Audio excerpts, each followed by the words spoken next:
Cinema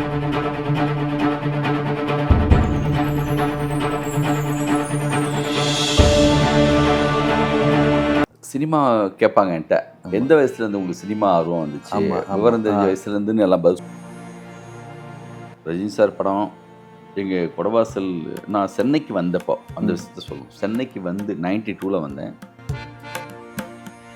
அப்போ தான் நாங்கள் ஷிஃப்ட் ஆகி இங்கே வரோம். நம்ம மதுரையிலேருந்து ராமநாத் டிஸ்ட்ரிக்ட்லேருந்து. தகராறுனா தளபதி படத்துக்கெல்லாம் வந்து என்னென்னா அவ்வளோ பெரிய கிரவுடு சார். மாவீரன், அதுக்கப்புறம் பாபாவுக்கு அப்புறம் நம்ம படம் ரிலீஸ் ஆச்சு. படம் நம்ம படம் நல்லா சூப்பர் ஹிட், பெரிய ஹிட்.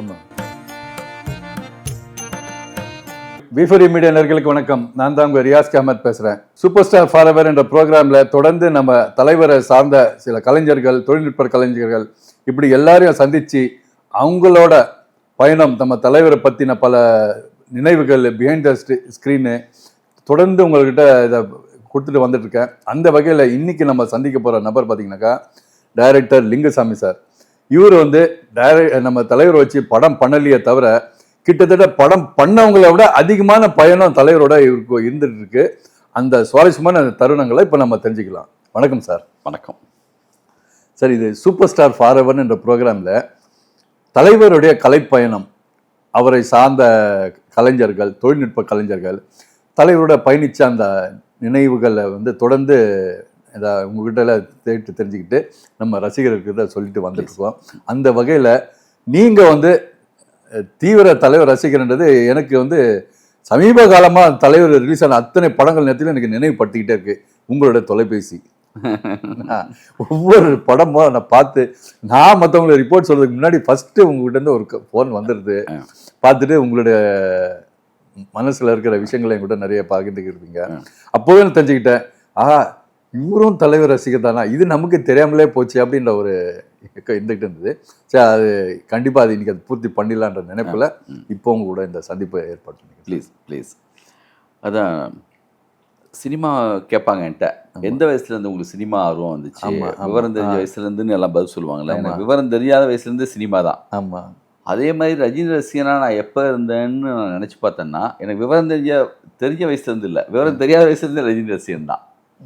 அது எப்படின்னு எனக்கு இப்போ தெரியும்னு சொன்னால், ஊர்லேருந்து என் கூட ஸ்கூல் படித்த பசங்க வருவாங்கள்ல, அவங்க சொல்லுவாங்க, நீ வந்து ரஜினி சார் மாதிரியே முடிய அப்படி இது பண்ணி வச்சுருப்ப, அவரை மாதிரியே நீ வந்து கட்டிக்கிட்டு டான்ஸ் எல்லாம் பண்ணுவ அப்படிலாம் சொல்லுவாங்க.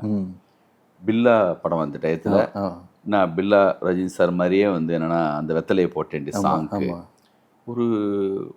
ஒரு சிலர் மேலே ஃபேனாக நம்ம இருக்கோன்னு சொன்னால், அது அந்த வயசுலேருந்து தொடங்குச்சுன்னு சொன்னால் அதை நம்ம வந்து மாற்றவே முடியாது. கண்டிப்பாக ஃப்யூச்சரில் நம்மளுக்கு என்ன அறிவு வரலாம், கவிதை எழுதலாம், உலகம் மொத்தமும் இருக்கிற என்னென்னமோ படிக்கலாம், யாரையோ பார்க்கலாம். இருந்தாலும் இந்த பேசிக்காக ஒரு பிகினிங்கில் ஒன்று ஏற்படுது பார்த்தீங்களா, அந்த மயக்கம், அந்த மாயை, அந்த அன்பு, அது வந்து எந்த காலகட்டத்திலையும் இன்னைக்கு ரஜினி சார்லேருந்து ஃபோன் வந்தாலும் அந்த பதட்டம், அவரை நேரடியாக பார்த்தானா அந்த ஒரு பெரிய பேரன்பு, அவருக்கும் 100% நம்மளை பார்த்தோன்னே இவன் நம்மளை ஃபாலோ பண்ண ஒருத்தனை அவருக்கு தெரிஞ்சிடும். நம்மளோட பிடிச்சி ஒரு போஸ்ட் கொடுக்கும் போதே வந்து என்னென்னா இவன் நம்ம அழுப்பா அப்படின்னு அவருக்கும் அந்த ஃபீல் தெரியும். நம்ம பேசுகிற மாடுலேஷனில், நம்மளுடைய படங்களில், நம்ம அப்ரோச்சில் அவர் ரசிச்சதுனால தான் நான் இப்போ தியானம் பண்ணுறேன்னா அவரை பார்த்து கற்றுக்கிட்டாரு தான். லைஃப்பில் கூட அது நிறைய வந்துடும். ரஜினி சாருக்கு 2 பொண்ணுங்க, எனக்கு 2 பொண்ணுங்கப்பா. அது ரஜினி ரசிகனாக இருக்கிறது என்னென்னா, அதோடைய ரிஃப்ளெக்ஷன் எல்லாத்துலேயுமே அது ஆகும். நம்ம ஏதாவது சோர்வாயிட்டோம்னு சொன்னால் அவர் படங்கள் பார்த்தா ஒரு எனர்ஜி, அப்புறம் அவர் எப்படி வந்து நான் யானை இல்லை குதிரை தப்புன்னு எந்திரிப்பேன்னு சொன்ன ஒரு வார்த்தை நம்மளுக்கு லைஃப்லேருந்து ஒரு உதாரணம். இப்படி நிறைய லைஃப்பில் வந்து அவர்கிட்டருந்து நிறைய எடுத்திருக்கேன். ரஜினி சார் படம் எங்கள் குடவாசல் நான் சென்னைக்கு வந்தப்போ அந்த விஷயத்த சொல்லணும். சென்னைக்கு வந்து 92ல் வந்தேன். வந்தப்போ ரெட் ஹில்ஸ் அங்கே தான் நான் ஸ்டே பண்ணியிருந்தேன். அப்போது ரெட் ஹில்ஸ் லட்சுமி தியேட்டரில் அண்ணாமலை படம் பார்க்குறேன். அதுக்கு முன்னாடி பார்த்த படங்கள் அது பெரிய ஒரு வரலாறு இருக்குது, அது தனியாக சொல்லுவோம். ஓகே. சென்னைக்கு வந்த புதுசில் பார்த்த படம் அண்ணாமலை. ம். அந்த ஓப்பனிங் சாங்கில் நிற்கவே மாட்டார் அவர். பரபரன்னு இருப்பார் பார்த்தீங்களா. ரஜினி சார்னாலே ஸ்க்ரீனில் எனர்ஜி கண்டிப்பாக அவ்வளோ பிடிக்கும். எந்த படைப்பு எந்த டைலாக் எழுதினாலும் அவருடைய மாடுலேஷன் ஒரு தடவை வந்துட்டு போயிடும். ஆமாம். நீங்களும் பயங்கர ரஜினி ஃபேனு. உங்களை மாதிரி நண்பர்கள் எனக்கு வந்து உங்களை மாதிரி ரஜினி சார் மேலே அன்போடு இருக்கிற சென்னையில் இருக்கிற மிக முக்கியமான உலகம் மொத்தம் இருக்கிற பல பேர் எனக்கு தெரியும். அதில் பர்டிகுலராக பிஆர் ரவின்னு சொல்லிட்டு. ஆமாம். அப்படியே நீங்கள் தான் சார். அவர் லுக்கு அப்புறம் அவர் ரசிக்க ஆரம்பிக்கிறவங்க எல்லாத்தையுமே தெரிஞ்சோ தெரியாமையோ அப்படி ஒரு ஸ்பெல் பர்சனாலிட்டி மாதிரி கொஞ்சம் கொஞ்சமாக ஹேர் ஸ்டைலு நடக்கிற நடை வயசு மாறிட்டே இருக்கும்.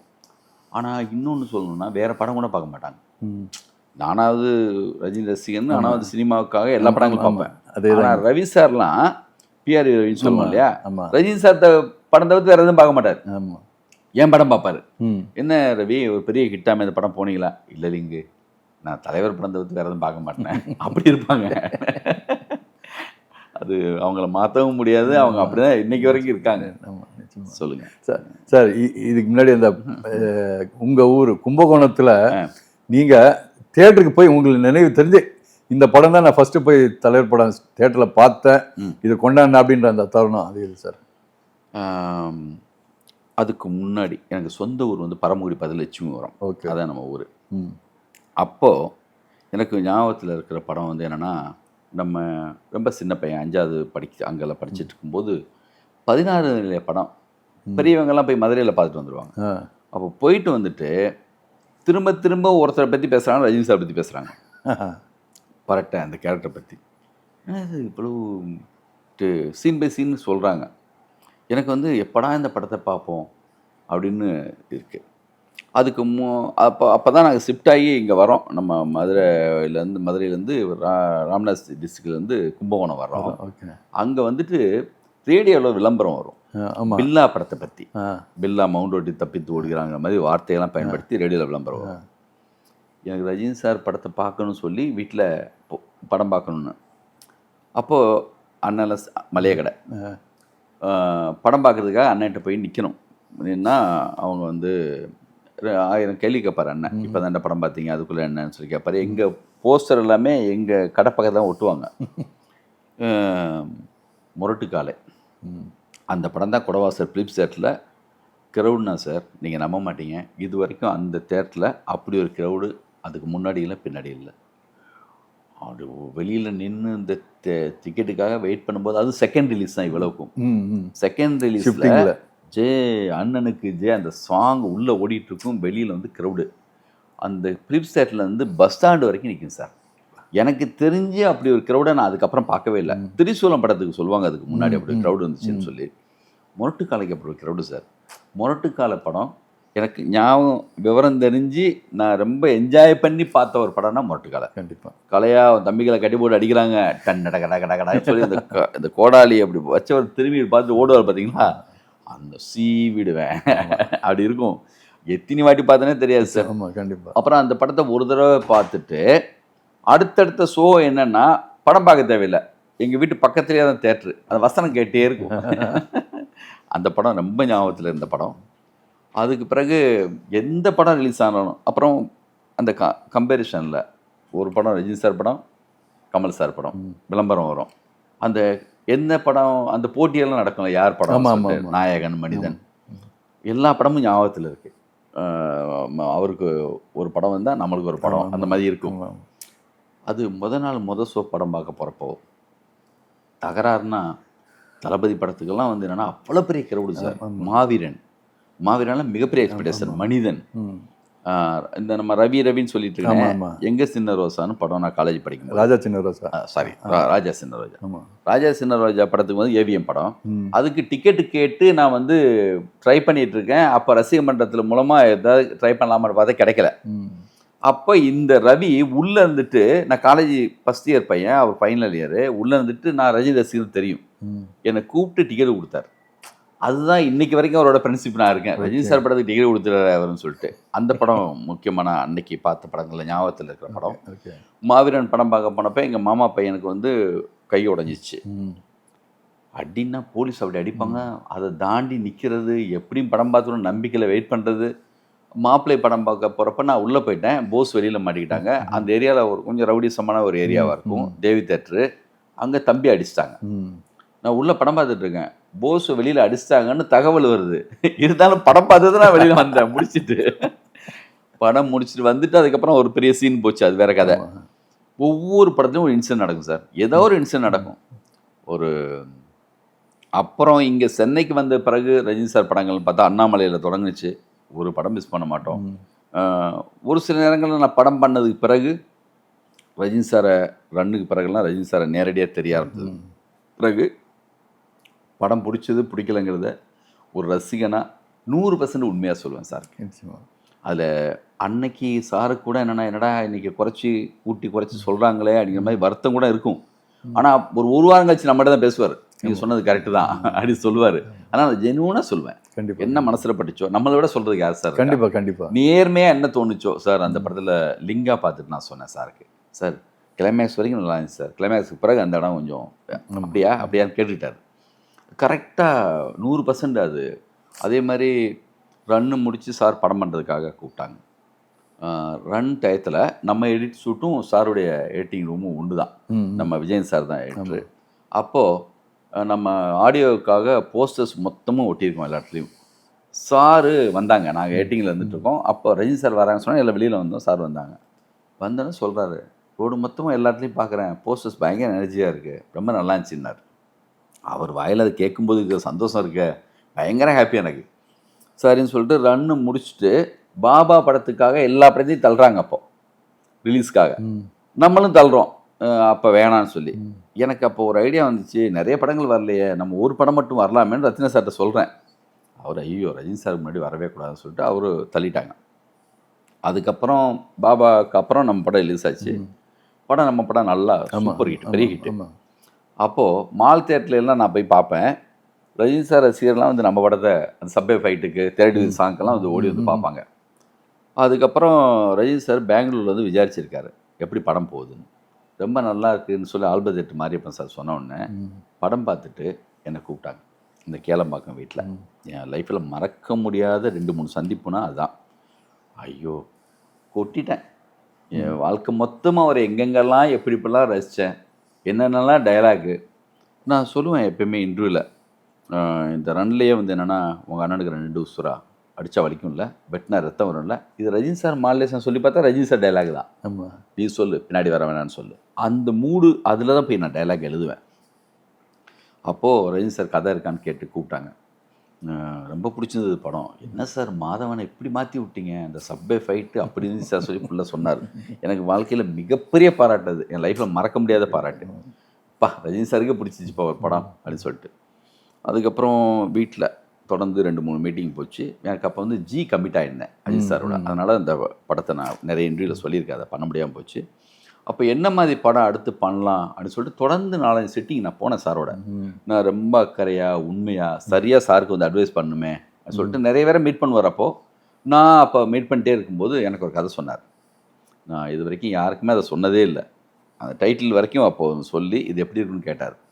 அப்போ நான் சொன்னேன், இந்த மாதிரி பொலிட்டிக்கல் வேணாம் சார், ரொம்ப பிளெயினாக ஒரு படம், இன்றைக்கி நீங்கள் வந்து ஜெயிக்கிறதுக்கான ஒரு படம் பண்ணலாம் சார், இதில் கான்ட்ரவர்சி அது இல்லாமல் இருந்து ஒரு படம் பண்ணால் நல்லா இருக்கு சார் நான் சொன்னேன். அப்படி எந்த பீரியட் சார் இது வந்து நான் ரன்னு முடித்து அவர் பிளான் பண்ணிட்டு இருக்காரு, அவர் பாபா முடித்த டைம். அப்போது அதுக்கப்புறம் தான் செட் பண்ணுறாரு சந்திரமுகி. அங்கே மணிச்சித்திரத்தால் படம் பார்த்துட்டு அவருக்கு பிடிச்சி போய் ஆப்தமித்திரா பார்த்து சந்திரமுகி ஃபிக்ஸ் பண்ணார். அந்த சந்திரமுகி வந்து நான் தேட்டரில் பார்த்துட்டு ரஜினி சாருக்கு ஃபோன் பண்ணேன். Sir super sir. அப்போது நேரடி தொடர்பில் இருப்பேன், சாருடைய நேரடி நம்பர் கொடுத்துருவார். ஒரு ஆடியோ ஃபங்க்ஷன் போனாலும் எங்கே போனாலும், ஃபங்க்ஷன் முடிச்சு வெளியில் வருவோம்ல, சார் வண்டி முன்னாடி போயிட்டுருக்கோம், நான் ஃபோன் அடிப்பேன். சார் பேசலாமா, மெசேஜ் போட்டு அப்படிலாம் கிடையாது, ஸ்ட்ரெயிட்டாக அடிப்பேன். அது என்னென்னா அவர் மேலே ரசிகனாக இருக்கிறனால பயமும் இருக்காது, நம்ம சாரு அப்படின்னு ஒரு அன்பு தான் இருக்கும். அதனால் சார் சொல்லுங்கள் லிங்கு அப்படிம்பார். சார் வண்டி பின்னாடி தான் நிற்கிறேன், வந்ததுங்களா ஃபங்க்ஷனு? ஆமாம் சார், சாமி ஃபங்க்ஷன் முடிச்சுட்டு சார் பேசுனது வந்து எக்ஸலண்ட் ஸ்பீச்சு சார், பிச்சிட்டிங்க சார், ரொம்ப நல்லா இருந்துச்சு சார். இப்படி கண்டினியூவாக ட்ராவல் இருக்கும். படம் பண்ணலையே ஒழிய எந்த படம் ரிலீஸ் ஆனாலும், அது வந்து பேட்டையாக இருக்கலாம், இல்லை அவருக்கு என்ன படம் ரிலீஸ் ஆனாலும் எனக்கு ரொம்ப பிடிச்சிச்சின்னா முத நாளே அடிச்சிடுவேன். பிடிக்கலன்னு சொன்னால் ஒரு 2 நாள் கேப் விடுவேன். கேப்பு விட்டு பேசுவேன். பல சந்தர்ப்பங்களில் சாரை போய் நேரடியாக மீட் பண்ணி, அப்புறம் சமீபத்தில் நான் ஒரு கதை வந்து சாருக்காக பண்ணி வாரியட்ட இதில் கதை சொல்கிறதுக்காக போனேன். சத்யஜித் தியாகராஜன் சார் தான் படம் கதை கேட்டு சாரோட பண்ணலான்னு சொல்லி அனுப்பினார். இப்போது நெல்சன் படத்துக்கு முன்னாடி சாருக்கு ரொம்ப பிடிச்சிருந்தது. எப்போ ரெடியாகி வருவேன்னு கேட்டார். ஆக்சுவலி என்ன, நம்ம ஷூட்டிங் இருந்துச்சு, இன்னொரு 3-4 மாதம் ஆகும் சார் சொன்னேன். அந்த கேப்பில் தான் அது மிஸ் ஆச்சு. Okay okay. இன்றைக்கும் நான் வந்து சாருக்கு என்ன கதை பண்ணலான்னு யோசனையில் இருந்துகிட்டே இருப்பேன். அப்புறம் நம்ம யார் சாரோட படம் பண்ணாலும் அவங்க நம்ம டச்சில், நான் லோகேஷ் மீட் பண்ணி இப்போ சாருக்கு என்ன கதை பண்ணியிருக்காருன்னு தெரிஞ்சுக்கிறதுல ஆர்வமும் இருக்கும். அவரு கூப்பிட்டு சொன்னார், எனக்கு அந்த கதை தெரியும். எனக்கு சார்கிட்ட சொன்னேன், இந்த மாதிரி கதை கேட்டேன் சார், ரொம்ப நல்லா இருந்துச்சின்னு சொல்லுவேன். நம்ம என்ன தான் வந்து வேறு தளத்தில் வேலை பார்த்தாலும், கவிதை எழுதினாலும், அவராக எவ்வளோ பெரிய டைரக்டரோட ஒர்க் பண்ணாலும் அவள் லென்த்தி பென் வச்சு இப்படி சைன் பண்ணுறது, இந்த ரோபோ மாதிரி கையை அப்படி கீழே வச்சுட்டு அவர் வந்து அதுக்கு ஒர்க் பண்ணுறாருங்கிறது இருக்குல்ல, அவர் என்ன மாதிரி ஒர்க் அவுட் பண்ணணும், நம்ம என்ன செய்யணும்னு. அதே மாதிரி வெறுமனே வந்து அவர் வந்து ஸ்டைலு இந்த மாதிரி தான் விஷயங்கள் ரஜினி சார்னு எல்லாம் நினச்சிட்டு இருக்காங்க. அந்த படத்தில் அந்த சீன் இருக்க, அது ஒரு மாஸ்டர் பீஸுங்க சார். இன்றைக்கி இருக்கிற சாமி, அது ராதிகா மேடம் அவங்களுடைய காம்பினேஷனு பர்டிகுலராக வந்து என்னென்னா, அந்த படத்தில் அது ரஜினி சார்லாம் கொஞ்சோண்டு அழுதாராம்.